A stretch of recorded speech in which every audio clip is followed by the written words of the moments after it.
बिस्मिल्लाहिर्रहमानिर्रहीम। अस्सलाम वालेकुम friends, welcome to my channel. आज हम अपने किचन में बनाने वाले हैं बीफ कढ़ाई। तो वीडियो स्टार्ट करने से पहले अगर आप मेरे चैनल पे नए हैं और अभी तक आपने चैनल को सब्सक्राइब नहीं किया तो जल्दी से चैनल को सब्सक्राइब कर लें, बेल आइकन का बटन लाजमी हिट कीजिएगा ताकि इसी तरह की मज़े मज़े की वीडियोज़ मैं आप तक पहुँचा सकूँ। तो चलते हैं वीडियो की तरफ।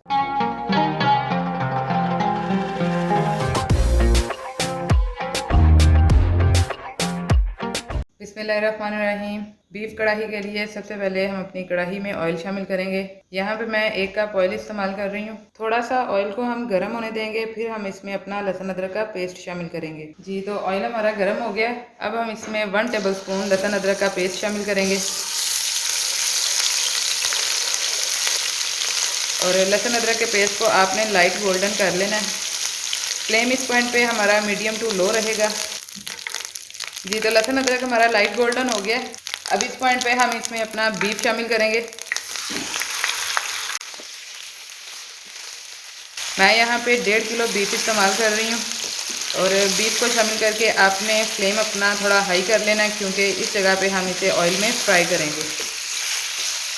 तकरीबन 10 मिनट तक हम इसे फ्राई करेंगे, तब तक इसका मुकम्मल कलर तब्दील हो चुका होगा। फ्लेम हमारा हाई ही रहेगा क्योंकि अगर हम इसे लो फ्लेम पे फ्राई करेंगे तो गोश्त पानी छोड़ देगा और फिर इसको फ्राई करना थोड़ा सा मुश्किल हो जाएगा। तो इसलिए आपने इसको हाई फ्लेम पर ही फ्राई करना है। जी, तो 10 मिनट हो चुके हैं हमें गोश्त को फ्राई करते हुए। अब इस पॉइंट पे हम इसमें शामिल करेंगे टमाटर का पेस्ट। ये तकरीबन 4 अदद मीडियम साइज़ के टमाटर लिए थे मैंने, जिनका पेस्ट बना लिया और इनको अच्छी तरह से आपने गोश्त में पका लेना है। फ्लेम हम अपना हाई ही रखेंगे।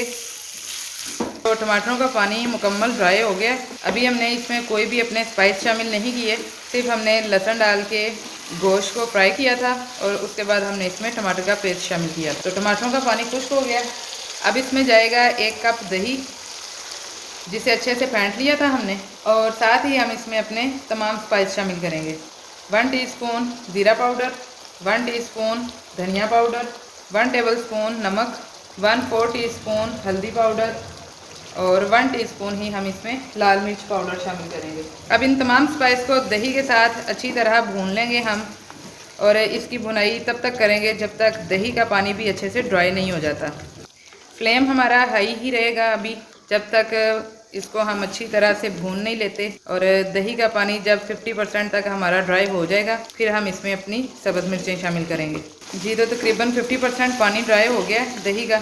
अब इसमें हम तकरीबन 4 से 5 सब्ज़ मिर्चें शामिल करेंगे। दरमियान में कट लगा लेना है आपने, और मज़ीद 5 मिनट तक हम इसकी इसी तरह भुनाई करेंगे ताकि दही का पानी फुल ड्राई हो जाए। माशाल्लाह से हमारे गोश्त की भुनाई मुकम्मल हो चुकी है। बहुत ही ज़बरदस्त इसकी खुशबू आ रही है और आप ये देख सकते हैं कि ऑयल जो है वो हमारा अलग हो गया है। इसका मतलब है कि दही का पानी जो है वो अच्छी तरह से ड्राई हो चुका है। अब इस पॉइंट पे हम इसमें शामिल करेंगे 1 गिलास पानी और फ्लेम हम अपना बिल्कुल लो कर देंगे तकरीबन 25 मिनट। और तकरीबन 25 मिनट के लिए हम इसे कवर कर देंगे ताकि गोश्त अच्छी तरह से गल जाए। 25 मिनट हो चुके हैं हमें गोश्त को स्टीम लगाए हुए,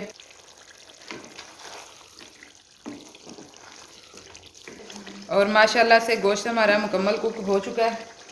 अब हम इसमें शामिल करेंगे थोड़ा सा फ्रेश धनिया, थोड़ी सी बारीक कटी हुई सब्ज़ मिर्चें और थोड़ा सा हम इसमें अदरक शामिल करेंगे। तो आज की हमारी रेसिपी मुकम्मल हो चुकी है। चलते हैं इसकी फ़ाइनल लुक की तरफ। बिस्मिल्लाहिर्रहमानिर्रहीम। तो आज की हमारी बीफ कढ़ाई की रेसिपी मुकम्मल हो चुकी है। उम्मीद करती हूँ कि आपको हमारी आज की रेसिपी पसंद आई होगी। रेसिपी पसंद आई हो तो लाइक कीजिए, शेयर कीजिए, कमेंट बॉक्स में अपनी राय का इजहार लाजमी किया करें क्योंकि यही आपका प्यार होता है, आपकी दुआएं होती हैं। तो मिलते हैं इंशाल्लाह अपनी नेक्स्ट रेसिपी नेक्स्ट वीडियो के साथ। तब तक अपना बहुत सा ख्याल रखिएगा, दुआओं में याद रखिएगा। अल्लाह हाफिज़।